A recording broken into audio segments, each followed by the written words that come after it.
அணி திரள்வோம் இறை மக்களே, அன்பில் வாழ்வோம் ஓர் குலமாய்.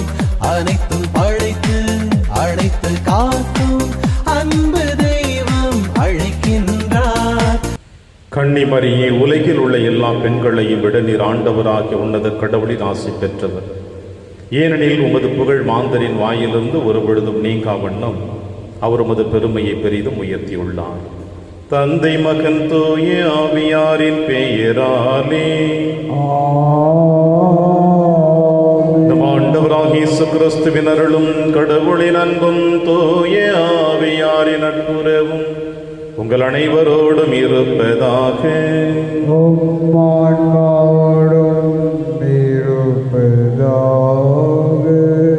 கிறிஸ்தியேசுவில் எனக்கு பிரியமான அன்புமிக்க சகோதர சகோதரிகளே, சனிக்கிழமை அன்னை மரியாளுக்கு வணக்கம் செலுத்தி இந்த தாயினுடைய பரிந்துரையின் வழியாக, அவருடைய பாதுகாப்பின் வழியாக நாம் எப்பொழுதுமே இறைவனுடைய அன்பின் பிள்ளைகளாக வாழ அன்னையாம் திருச்சபை நமக்கு அழைப்பு கொடுக்கிறது. இதோ எப்பொழுதும் நான் ஆண்டவருடைய பாதையில் கடந்து செல்வேன். இறைவன் எந்த துன்பங்கள் என்னை வந்தாலும், எந்த சோதனைகள் என்னை வந்தாலும் காப்பாற்றுவார் என்ற ஆழமான நம்பிக்கை விசுவாசத்தோடு தன்னுடைய மன்னக பயணத்தை அன்னை மரியாள் தொடர்ந்தாள். உடலோடும் ஆன்மாவோடு விண்ணகத்துக்கு எடுத்துச் செல்லப்பட்டு விண்ணகத்திலே அன்னை மரியாள் மன்னக விண்ணக அரசியாக முடிசூட்டப்பட்டு தன் மகனோடும் தந்தையோடும் இருந்து நமக்காக பரிந்து பேசிக் கொண்டிருக்கின்றார். இந்த தாயினுடைய பாதுகாப்பில் வாழ்ந்து கொண்டிருக்கிற நாம் நம்முடைய வாழ்க்கையிலும் எந்த பிரச்சனைகள் இருந்தாலும் இந்த அன்னை மரியாள் நமக்காக பரிந்து பேசுவாள் என்ற சிந்தனைகளோடு இந்த திருப்பலியிலே நாம் அனைவரும் பங்கெடுப்போம். திருப்பலி ஒப்பு கொடுக்க தகுதி பெறும் பொருட்டு நம்முடைய பாவங்களை ஏற்று மனம் வருந்துவோம், இறைவனின் மன்னிப்பை பெறுவோம். இல்லாமல்ல இறைவனிடமும் சகோதர சகோதரிகளே, உங்களிடமும் நான் பாவியினை ஏற்றுக்கொள்கின்றேன். ஏனெனில் என் சிந்தனையாலும் சொல்லாலும் செயலாலும் கடமையில் தவறியதாலும் பாவங்கள் பல செய்தேன். என் பாவமே, என் பாவமே, என் பெரும் பாவமே. ஆகையால் எப்போதும் கன்னியான புனித மரியாவையும் வானதூதர் புனித அனைவரையும் சகோதர சகோதரிகளே உங்களையும் நம் இறைவனாகிய ஆண்டவரிடம் எனக்காக வேண்டிக் கொள்ள மன்றாடுகின்றேன். எல்லாம் வல்ல இறைவன் நம் மீது இரக்கம் வைத்து நம் பாவங்களை மன்னித்து நம்மை நிலை வாழ்வுக்கு அழைத்து செல்வாராக. ஆமென். ஆண்டவரே இரக்கமாயிரும். ஆண்டவரே இரக்கமாயிரும். கிறிஸ்துவே இரக்கமாயிரும். கிறிஸ்துவே இரக்கமாயிரும். ஆண்டவரே இரக்கமாயிரும். ஆண்டவரே இரக்கமாயிரும். மன்றாடுவோமாக. ஆண்டவரே, புனிதமிக்க கன்னிமரியாவின் மாட்சிக்குரிய நினைவை கொண்டாடும் நாங்கள் உம்மை வேண்டுகின்றோம். இவ்வாறு அவரது பரிந்துரையால் நாங்கள் உமது அருளின் நிறைவிலிருந்து பெற்றுக்கொள்ள தகுதி பெறுவோமாக. உம்மோடும் தூயாவியாரின் ஒன்றைப்பில் இறைவனாய் என்றென்றும் வாழ்ந்து ஆட்சி செய்கிறீர்கள் ஆண்டவர் இயேசு கிறிஸ்து வழியாக உம்மை மன்றாடுகின்றோம். இறந்த இயேசுவை உயிர்த்தெழ செய்தவரின் ஆவி உங்களுள் குடிகொண்டிருக்கிறது. திருத்தூதர் பவுல் உரோமியருக்கு எழுதிய திருமுகத்திலிருந்து வாசகம். பிரிவு 8 இறை திருவசனங்கள் 1 முதல் 11 முடிய. சகோதரர் சகோதரிகளே, கிறிஸ்து இயேசுவோடு இணைந்திருப்போருக்கு இனி தண்டனை தீர்ப்பே கிடையாது. ஏனெனில் கிறிஸ்து இயேசுவோடு இணைந்திருப்போருக்கு வாழ்வு தரும் தூய ஆவியின் சட்டம் பாவம், சாவு என்பவற்றுக்கு உள்ளாகும் சட்டத்தினின்று என்னை விடுவித்து விட்டது.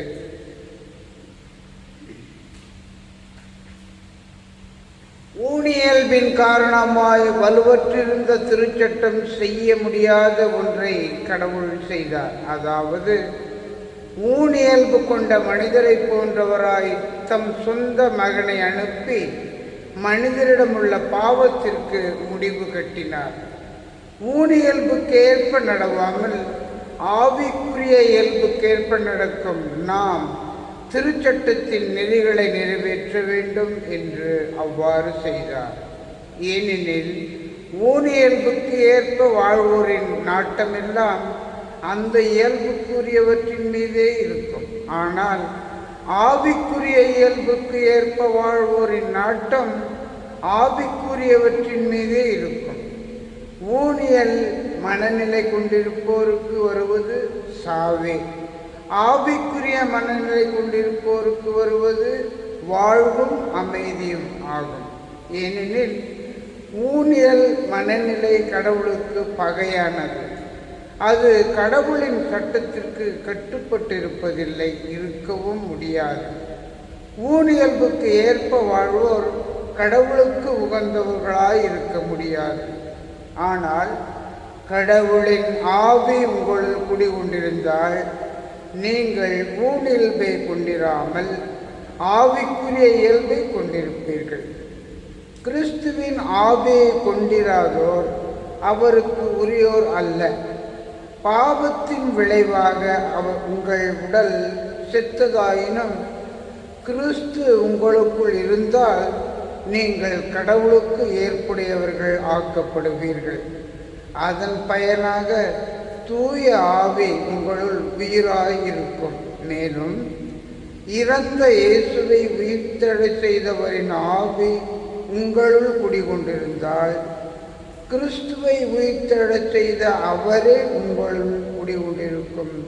தம் ஆவியினாலே சாவுக்குரிய உங்கள் உடல்களையும் உயிர் பெறச் செய்வார். இது ஆண்டவர் வழங்கும் அருள் வாக்கு. இறைவனுக்கு நன்றி. பதிலுரை திருப்பாடல் 24. பல்லவி.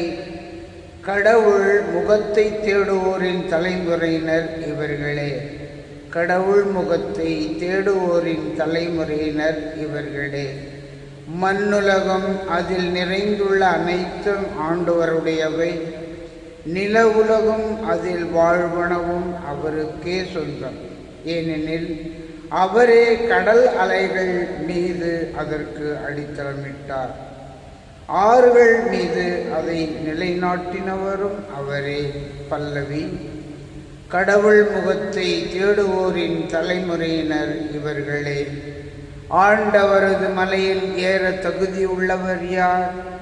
அவரது திருத்தலத்தில் நிற்கக்கூடியவர் யார்? கரைபடாத கைகளும் மாசற்ற மனமும் உடையவர். பொய் தெய்வங்களை நோக்கி தம் உள்ளத்தை உயர்த்தாதவர். பல்லவி. கடவுள் முகத்தை தேடுவோரின் தலைமுறையினர் இவர்களே. இவரே ஆண்டவரின் ஆசி பெறுவார். தம் மீட்பராம் கடவுளிடமிருந்து நேர்மையாளர் என தீர்ப்பு பெறுவார். அவரை நாடுவோரின் தலைமுறையினர் இவர்களே. யாக்கோவின் கடவுளது முகத்தை தேடுவோர் இவர்களே. பல்லவி. கடவுள் முகத்தை தேடுவோரின் தலைமுறையினர் இவர்களே. வாழ்த்துளி. அல்லேலுயா, அல்லேலுயா. தீயோர் சாக வேண்டும் என்பது என் விருப்பமன்று. ஆனால் அத்தீயோர் தம் வழிகளினின்று திரும்பி வாழ வேண்டும் என்கிறார் ஆண்டவர். அல்லேலுயா. ஆண்டவர்களோடு இருப்பாராக. ஆன்மாவோடும் இருப்பாராக. எழுதிய பரிசுத்த நற்செய்தியிலிருந்து வாசகம். ஆண்டவரே மாற்றி உமக்கே. சிலர் இயேசுவிடம் வந்து பலி செலுத்தி கொண்டிருந்த கலிலேயரை பிலாத்து கொன்றான் என்ற செய்தியை அறிவித்தனர். அவர் அவர்களிடம் மறுமொழியாக, இக்கலிலேயருக்கு இவ்வாறு நிகழ்ந்ததால் இவர்கள் மற்றெல்லா கலிலேயரை விட பாவிகள் என நினைக்கிறீர்களா? அப்படி அல்ல என உங்களுக்கு சொல்லுகிறேன். மனம் மாறாவிட்டால் நீங்கள் அனைவரும் அவ்வாறே அழிவீர்கள். சீலோவாமிலே கோபுரம் விழுந்து 18 பேரை கொன்றதே அவர்கள் எருசலேமில் குடியிருந்த மற்ற எல்லோரையும் விட குற்றவாளிகள் என நீங்கள் நினைக்கிறீர்களா? அப்படி அல்ல. உங்களுக்கு சொல்லுகிறேன், மனம் மாறாவிட்டால் நீங்கள் அனைவரும் அப்படியே அழிவீர்கள் என்றார். மேலும் இயேசு உவமை கூறினார். ஒருவர் தம் திராட்சை தோட்டத்தில் அத்திமரம் ஒன்றை நட்டு வைத்தார். அவர் வந்து அதில் கனியை தேடிய பொழுது எதையும் காணவில்லை. எனவே அவர் தோட்ட தொழிலாளரிடம், பாரும், 3 ஆண்டுகளாக இந்த அத்திமரத்தில் கனியை தேடி வருகிறேன், எதையும் காணவில்லை. ஆகவே இதை வெட்டிவிடும், இடத்தை ஏன் அடைத்து கொண்டிருக்க வேண்டும் என்றார். தொழிலாளர் மறுமொழியாக, ஐயா, இந்த ஆண்டும் இதை விட்டு வையும். நான் இதை சுற்றிலும் கொத்தி எரு போடுவேன். அடுத்த ஆண்டு கனி கொடுத்தால் சரி, இல்லையானால் இதை வெட்டிவிடலாம் என்று அவரிடம் கூறினார். ஆண்டவரின் அருள்வாக்கு. கிறிஸ்துவே உமக்கு புகழ்.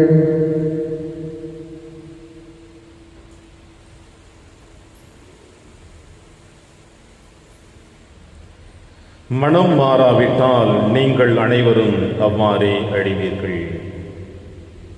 கிறிஸ்து இயேசுவில் எனக்கு பிரியமான அன்புமிக்க சகோதர சகோதரிகளே, மனமாறுங்கள், நற்செய்தியை நம்புங்கள் என்று இயேசு தன்னுடைய பணி வாழ்வை ஆரம்பித்ததை வேதத்திலே காணுகிறோம். நற்செய்தியை நம்ப வேண்டுமென்றாலும் நாம் மனமாற வேண்டும். விண்ணகத்திலே நிலை வாழ்வை நாம் பெற வேண்டும் என்றாலும் நாம் மனம் மாற வேண்டும். இந்த மண்ணகத்திலே இறையாட்சியை நீங்களும் நானும் எடுத்து வர வேண்டும் என்றாலும் மனம் மாற வேண்டும். இந்த மண்ணகத்திலே நாம் நன்மைகளை செய்ய வேண்டும் என்றாலும் நாம் மனம் மாற வேண்டும். ஆக இந்த மனமாற்றம் ஒன்று என்பது பல வழிகளில் உங்களுக்கும் எனக்கும் வாழ்வை கொடுக்கிறது என்பதை நாம் மறந்துவிடக்கூடாது என்பதை இயேசு சொல்லுகிறார். மனிதர்களுடைய பார்வையிலே அடுத்தவர்கள் துன்பத்தை அனுபவிக்கின்ற பொழுது, சோதனைகளையோ கஷ்டங்களையோ ஏமாற்றங்களை அனுபவிக்கிற பொழுது, நீங்களும் நானும் வெகு விரைவாக நீதிபதிகளாக மாறிவிடுகிறோம்.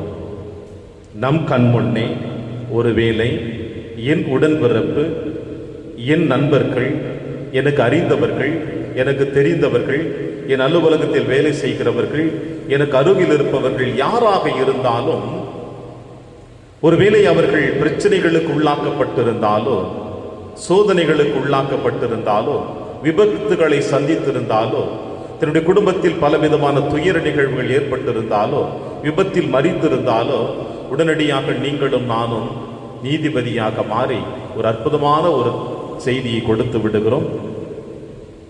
அவர்கள் ஏதோ தவறு செய்திருக்கிறார்கள், அவருடைய மூதாதையர்கள் என்ன தவறு செய்தார்களோ தெரியவில்லை, இறைவன் அவர்களை இப்படி தண்டித்து விட்டார் என்று நாம் முத்திரை குத்தி விடுகிறோம். ஆனால் உங்களுக்கும் எனக்கும் இது நடந்துவிட்டால் நாம் என்ன சொல்லுகிறோம்? எனக்கு ஏன் இப்படிப்பட்ட வேதனை, இப்படிப்பட்ட சோதனைகள் என்று. பிரியமான அன்பின் தேவ பிள்ளைகளே, ஒரு முறை ஒரு கல்லூரி மாணவி தன்னுடைய கல்லூரியில் பணியாற்றி கொண்டிருக்கின்ற அந்த ஆசிரியரிடம் தன்னுடைய கடந்த கால வாழ்க்கையை பகிர்ந்து கொண்டிருந்தானாம். நான் கடந்த காலத்திலே ஒரு பாவியாக வாழ்ந்திருந்தேன். பல சோதனைகளுக்கு மத்தியில் என்னுடைய நாட்களை கடந்து சென்றது. எதை பற்றியும் கவலை கொள்ளாமல் இந்த உலக ஆசைகளின் மீது என்னுடைய வாழ்க்கையை நான் முழுவதுமாக ஈடுபடுத்தி பல குற்றங்களை செய்து கொண்டு நான் வாழ்ந்து கொண்டிருந்த எனக்கு வாழ்க்கையிலே ஒரு விரக்தி தான் ஏற்பட்டது. எதையிலும் நான் நிறைவை காண முடியவில்லை.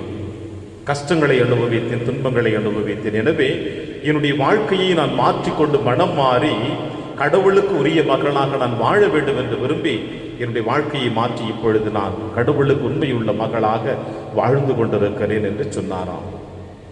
அப்பொழுது அந்த ஆசிரியர் இவ்வாறு கேட்டிருக்கின்றார் அந்த மாணவியை பார்த்து, மனம் மாறுவதற்கு முன்னதாக நீர் எப்படி இருந்தாய் என்று கேட்டாராம். அதற்கு அந்த பெண்ணானவள் சொல்லியிருக்கிறாள், நான் பாவியாக இருந்தேன். மனம் மாறிய பிறகு நீர் எவ்வாறு இருக்கிறாய் என்று கேட்டாராம். அதற்கு அந்த பெண் இவ்வாறு சொன்னாலாம், பாவியாகத்தான் இருக்கிறேன். ஏன் மனம் மாறுவதற்கு முன்னதாகவும் பாவி, இப்பொழுதும் பாவி என்று சொல்லுகிறாய், என்ன காரணம் என்று சொல்லுகிற பொழுது, மனம் மாறுவதற்கு முன்னதாக நான் இறைவனை விட்டு வெகு தொலைவில் இருந்தேன். அப்பொழுது என்னுடைய பாவங்கள் அதிகமாக இருந்து கொண்டிருந்தது. எவ்வாறு சூரியனுக்கு எதிராக நாம் நடந்தாலும், சூரியனுக்கு நாம் நடந்து கொண்டிருக்கின்ற பொழுது நம்முடைய நிழல் நீளமாக இருந்து கொண்டே இருக்கும். அதுபோல இந்த பெண்ணானவள் சொல்லுகிறாள், நான் கடவுளை விட்டு வெகு தொலைவில் இருந்தேன். அப்பொழுது என்னுடைய நிழல் போல என்னுடைய பாவங்கள் நீளமாக இருந்தது, அதிகமாக இருந்தது. கடவுளை நெருங்கி வர வர வர என்னுடைய பாவங்கள் குறைவதையும் நான் காணுகிறேன். இருந்தாலும் என் நிழல் போல நான் பாவியாகத்தான் இருக்கிறேன். எப்பொழுது நான் கடவுளுக்குள் என்னை முழுவதுமாக ஐக்கியப்படுத்திக் கொள்ளுகிறேனோ அப்பொழுது நான் கடவுளுடைய பிள்ளையாக இருப்பேன். இப்பொழுது கூட நான் பாவியாக இருக்கிறேன் என்பதை உணர்ந்து கொண்டிருக்கிறேன் என்று அந்த பெண்ணானவள் சொன்னாலாம். பிரியமான நன்றி தேவ பிள்ளைகள், நற்செய்தி வாசகத்தில் நீங்களும் நானும் வாசி கேட்கின்றோம். எருசலேமிலே பழி செலுத்திக் கொண்டிருக்கின்ற பொழுது கலிலேயர்களை கொன்றுவிட்டான் என்ற செய்தியை கொடுக்கின்ற பொழுது இந்த பரிசேயர்கள் ஆண்டவர் இயேசு கிறிஸ்துவிடம் அவர்கள் என்னவோ குற்றம் செய்தவர்களைப் போலவும் இவர்கள் என்னவோ உண்மை உள்ளவர்கள் என்பதைப் போலவும் நினைக்கிறார்கள். அழைப்பு என்பது நமக்கு பல விதங்களில் வந்து கொண்டுதான் இருக்கின்றன.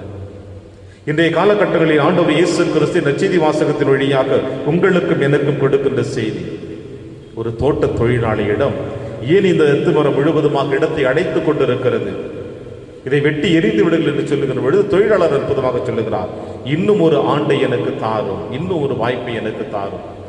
சுற்றி கொத்தி எரு போட்டு அதை அழகுபடுத்தி பார்க்கிறேன், பழங்கள் கொடுத்தால் சரி, இல்லை என்றால் வெட்டி விடலாம். பிரியமான என்பின் தேவ பிள்ளைகளே, நம்முடைய வாழ்க்கையிலும் எத்தனையோ விபத்துக்கள், ஆபத்துக்கள், போராட்டங்கள், தோல்விகள் வந்து கொண்டுதான் இருக்கின்றன. அதை நீங்களும் நானும் எடுத்துக்கொள்ளுகிற விதங்கள் தான் வேறு விதம். எப்பொழுது நமக்கு துன்பங்கள் வருகிறதோ, அடுத்தவர்கள் மீது துன்பங்கள் வருகிறதோ, அவர்கள் மீது நாம் குற்றவாளிகள் என்று சொல்லுகிறோம். ஆனால் நம் மீது வருகிற பொழுது ஏன் எனக்கு இறைவன் இப்படிப்பட்ட துன்பத்தை கொடுக்கிறார் என்று சொல்லி அவர்களை குற்றவாளிகளாக, நாம் நல்லவர்களாக நாம் நியாயப்படுத்துவதை முதலில் நிறுத்திவிட்டு, யாருக்கு இந்த மண்ணுலகில் துன்பங்கள் வந்தாலும் சோதனைகள் வந்தாலும் அது இறைவன் என்று கொடுக்கிற ஒரு அழைப்பாக இருக்கிறது. நான் செய்த பாவங்களுக்காக நான் மனம் மாறி ஆண்டவர் அருகிலே நான் செல்ல வேண்டும் என்ற எண்ணங்கள் எப்பொழுது ஒரு மனிதனுக்கு உருவாகுகிறதோ அப்பொழுதுதான் நாம் எத்தனை தோல்விகளை சந்தித்தாலும் அவமானங்களை சந்தித்தாலும் நாம் இறைவனுடைய பிள்ளையாக வாழ முடியும். இதுவித நற்செய்தி வாசகனுடைய இறுதி அத்தியாயமாக இன்னும் ஒரு வாய்ப்பு உங்களுக்கும் எனக்கும் கொடுக்கப்பட்டிருக்கிறது. ஒவ்வொரு நிமிடமும், ஒவ்வொரு நாளும், ஒவ்வொரு வாரமும், ஒவ்வொரு மாதமும், ஒவ்வொரு ஆண்டும் உங்களுக்கும் எனக்கும் ஆண்டவர் வாய்ப்புகள் கொடுத்து கொண்டே இருக்கிறார். அந்த வாய்ப்புகளை நாம் சரியாக பயன்படுத்தினோம் என்றால் நாம் இந்த மன்னகத்திலே இறையாட்சியை ஆண்டவருக்காக நாம் பணி செய்ய முடியும்.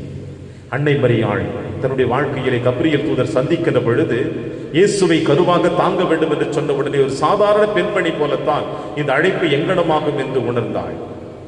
ஆனால் இறைவனுடைய வல்லமை உன் மீது இறங்கி வரும் ஆவியானவர் உன்னோடு வழி நடத்துவார், உன்னை காப்பாற்றுவார் என்று சொன்ன உடனே அனைத்தையும் தாங்கிக் கொண்ட ஆண்டவருடைய அடிமை என்று தன்னை ஆண்டவர் கரத்தில் அர்ப்பணித்தாள். ஒவ்வொரு திருப்பலியும், ஒவ்வொரு நற்செய்தி வாசம் உங்களுக்கும் எனக்கும் அன்னை மரியாளுக்கு கப்ரியேல் தூதர் தந்தித்து சொன்னது போலதான் நமக்கும் கொடுக்கப்பட்டிருக்கிறது. ஏற்றுக்கொள்வோம், வாழ்வாக மாற்றுவோம். அப்பொழுது இந்த மன்னகத்திலே இறையாட்சி பணியினுடைய தூதுவர்களாக நாமும் வாழ முடியும் நம்பிக்கையோடு தொடர்ந்து திருப்பலியில் கொண்டாடுவோம். இறைவன் உங்களை இவனையும் நிறைவாக ஆசீர்வதிப்பார். ஆமென்.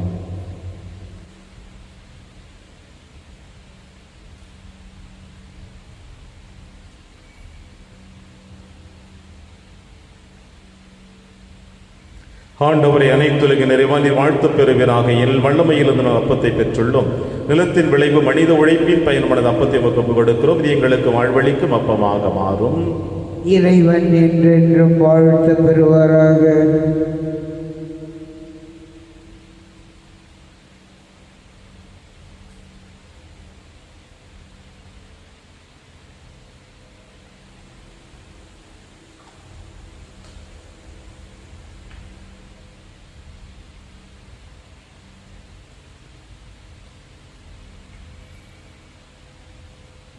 ஆண்டவரை அனைத்துலக நிறைவாக நீர் வாழ்த்து பெறுவீராக. எனது வல்லமையிலிருந்து ரசத்தை பெற்றுள்ளோம்.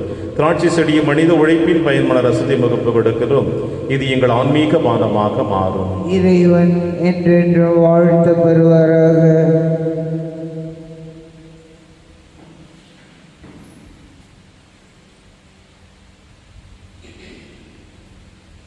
சகோதர சகோதரிகளை, என்னுடையதும் உங்களுடையதுமான இப்பலி இல்லாமல தந்தையாக இறைவனை கேட்டதாகபடி செவியுங்கள். ஆண்டவர் தமது பெயரின் புகழ்ச்சிக்காகவும் மாட்சிக்காகவும் நமது நன்மைக்காகவும் புனித திரு அவை அனைத்தின் நலனுக்காகவும் உமது கையிலிருந்து இப்பலியை ஏற்றுக்கொள்வாராக. ஆண்டவரையும் திருமகனுடைய தாயின் நினைவு கொண்டாட்டத்தில் மகிழும் நாங்கள் உமக்கு புகழ்ச்சி பலியை ஒப்பு கொடுக்கின்றோம். இப்புனித உறவு பரிமாற்றத்தால் எங்கள் நிலையான மீட்பு பயணத்தில் நாங்கள் முன்னேற அருள் புரிவீராக. எங்கள் ஆண்டவராகிய கிறிஸ்து வழியாக உம்மை மன்றாடுகின்றோம். ஆண்டவர்களோடு இருப்பாராக. இதயங்களை மேலே எழுப்புங்கள். ஆண்டவரிடம் எழுப்பி இறைவனாகிய ஆண்டவருக்கு நன்றி கூறுவோம். அது தகுதியும் நீதியுமானது. தூயவரான தந்தையும் அன்பார்ந்த மகன் இயேசு கிறிஸ்து வழியாக எந்நாளும் இவ்விடத்திலும் நாங்கள் உமக்கு நன்றி செலுத்துவது மெய்யாகவே தகுதியும் நீதியுமாகும், எங்கள் கடமையும் மீட்புக்குரிய செயலுமாகும். உம் வார்த்தையால் அவர் வழியாக அனைத்தையும் படைத்தீர், அவரை மீட்பராகவும் ஈடேற்றுபவராகவும் எங்களுக்கு அனுப்பினீர். அவர் தூய ஆவியால் உடலெடுத்து கன்னி மரியாவிடமிருந்து பிறந்தார். அவர் ஒரு திருவுளத்தை நிறைவேற்றி புனித மக்களை உமக்கு பெற்றுத்தர தம் கைகளை விரித்து பாடுபட்டார். இவ்வாறு அவர் சாவை வென்று உயிர்ப்பை வெளிப்படுத்தினார். ஆகவே வானக தூதரோடும் புனிதர் அனைவரோடும் சேர்ந்து நாங்கள் உமது மாட்சிமை புகழ்ந்துரைத்து ஒரே குரலாய் சொல்லுவதாவது: தூயவர் தூயவர் தூயவர், வான்படைகளின் கடவுளாம் ஆண்டவர், விண்ணகமும் மன்னகமும் உமது ஆட்சியால் நிறைந்துள்ளன. உன்னதங்களிலே ஓசன்னா. ஆண்டவர் பெயரால் வருகிறவர் ஆசி பெற்றவர். உன்னதங்களிலே ஓசன்னா. ஆண்டவரே, நீர் மெய்யாகவே தூயவர், தூய்மை அனைத்திற்கு முற்றாகவே உடைய ஆவியை பொழிந்து இக்காணிக்கைகளை தூய்மைப்படுத்த உம்மை வேண்டுகிறோம். இவ்வாறு எங்கள் ஆண்டவர் இயேசு கிறிஸ்துவின் உடலும் இரத்தமுமாக எங்களுக்கு இவை மாறுவனவாக. அவர் பாடுபட உளம் தம்மை கையளித்த போது அப்பத்தை எடுத்து நன்றி செலுத்தி அதை பிட்டு தம் சீடருக்கு அளித்து அவர் கூறியதாவது: அனைவரும் இதிலிருந்து பெற்று உண்ணுங்கள், ஏனெனில் இது உங்களுக்காக கையளிக்கப்படும் என் உடல்.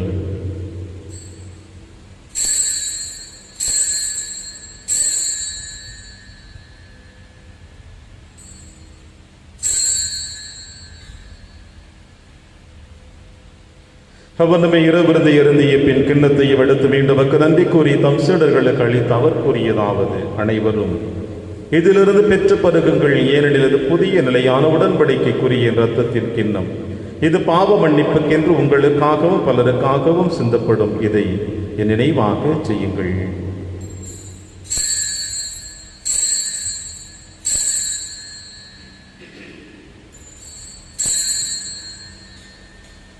நம்பிக்கையின் மறைபொருள். ஆண்டவரே, நீர் வருமளவும் உமது இறப்பினை அறிக்கையிடுகின்றோம், உமது உயிர்ப்பினையும் எடுத்துரைக்கின்றோம். ஆகவே ஆண்டவரே, நாங்கள் கிறிஸ்துவின் இறப்பினையும் உயிர்ப்பினையும் நினைவு கூர்ந்து வாழ்வதரும் அப்பத்தையும் மீட்பளிக்கும் கிண்ணத்தையும் உமக்கு கொடுக்கிறோம். உம் திருமுன்னின்று உமக்கு ஊழியம் புரிய தகுந்தவர்களினை எங்களை ஏற்றுக்கொண்டீர். எனவே உமக்கு நன்றி செலுத்துகின்றோம்.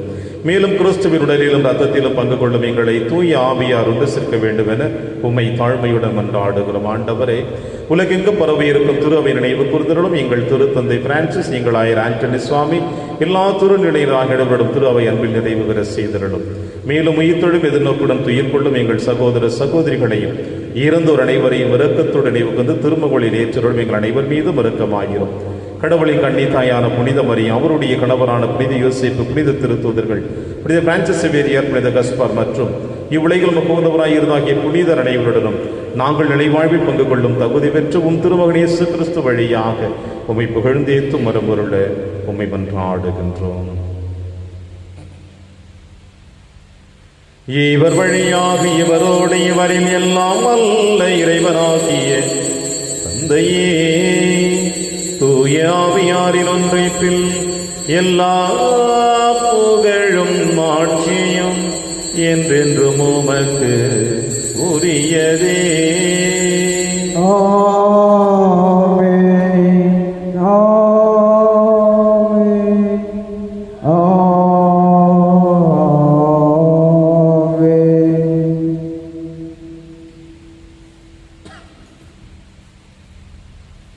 மீட்பரின் கட்டளையால் கற்பிக்கப்பட்டு இறை படிப்பினையால் பயிற்சி பெற்ற நாம் அனைவரும் துணிந்து சொல்வோம். விண்ணுலகில் இருக்கிற எங்கள் தந்தையே, உமது பெயர் தூயது என போற்ற பெறுக.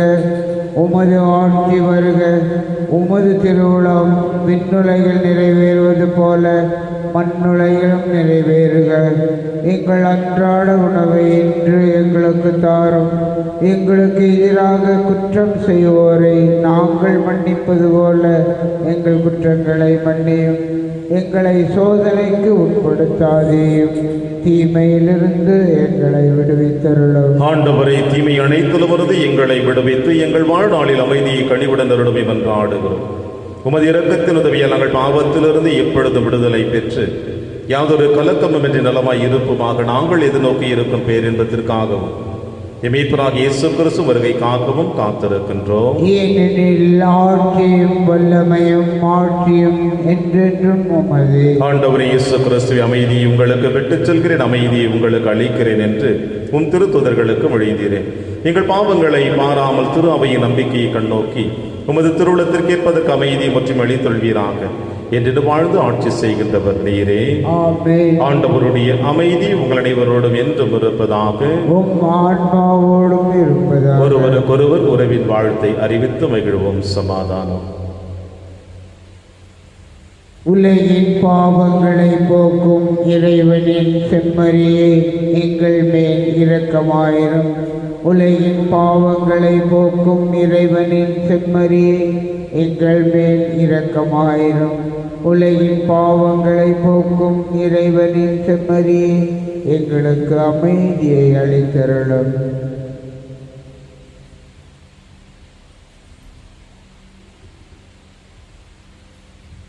இதோ இறைவனின் செம்மறி, இவரை நம் அனைவரின் பாவங்களையும் போக்குகின்றவர்.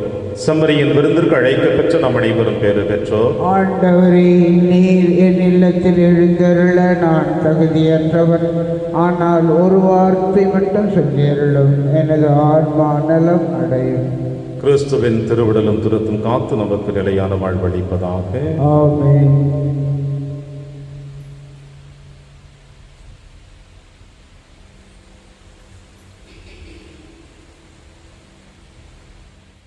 கிறிஸ்துவின் ஆன்மாவே, என்னை புனிதமாக்கும். கிறிஸ்துவின் திருவுடலே, என்னை மீட்டருளும். கிறிஸ்துவின் திருரத்தமே, எனக்கு எழுச்சியூட்டும். கிறிஸ்துவின் விழாவின் தண்ணீரே, என்னை கழுவிடுமே. கிறிஸ்துவின் பாடுகளே, என்னை தேற்றிடுமே. ஓ நல்ல இயேசுவே, எனக்கு செவிசாயும். உம் திருக்காயங்களுள் என்னை மறைத்தருளும். உம்மிடமிருந்து என்னை பிரிய விடாதே. தீய பகையிடமிருந்து என்னை காத்தருளும். எனது இறப்பின் வேளையில் என்னை அழைத்தருளும்.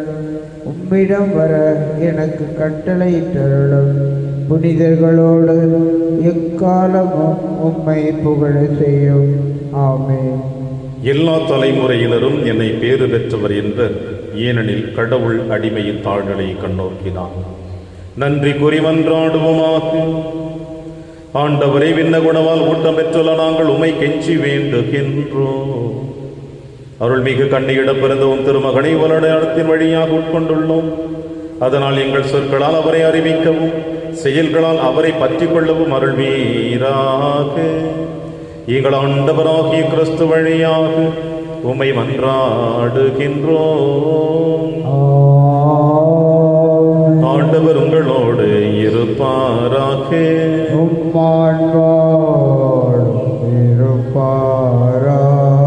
எல்லாம் வல்ல இறைவன் தந்தை, மகன், தூயாவியார் உங்கள் அனைவரையும் நிறைவாக ஆசீர்வதிப்பாராக. சென்று வாழுங்கள், திருப்பலி நிறைவேறிற்று. இறைவனுக்கு நன்றி.